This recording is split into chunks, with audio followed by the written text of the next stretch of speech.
তো যাই হোক, আমাদের তো রাখি হয়ে গেল। আর এই যে মামনি আমাকে এই গিফটটা দিয়েছে, অ্যাকচুয়ালি এটা আমার যতদূর মনে হচ্ছে এটা সেলিব্রেশন, বাট মামনি আমাকে বলেছে যে এটা সেলিব্রেশন নয়, ঠিক আছে? তো চলো এখন আমি এটাকে ওপেন করব। কিন্তু আমার যেটা মনে হচ্ছে 50,000 টাকা দামের একটা সেলিব্রেশনই হবে, কেননা মামনি যে হাড়গঞ্জ এর থেকে বেশি বাজেটের গিফট ও দিতেই পারে না। তোকে দিয়েছি 50-60 টাকা দামের একটা সেলিব্রেশন, সেটাই অনেক না? তুই তো খালি হাতে এসেছিস। আমি ভাই ভিখারি, আমার কাছে পয়সা নেই। তুই তো আমি বড় লোক না। হ্যাঁ হ্যাঁ হ্যাঁ, ওর মাস গেলে লাখ লাখ টাকা ইনকাম, আমার কি মাসে লাখ লাখ টাকা ইনকাম আছে? ঠিক ঠিক। যাই হোক না, এটা সেলিব্রেশন নয়, এটা অন্য কিছু।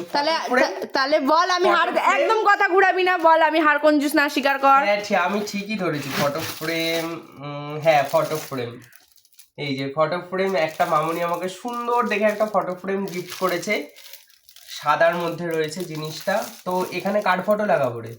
তোর আর তোর বউয়ের। আচ্ছা আচ্ছা, ঠিক আছে।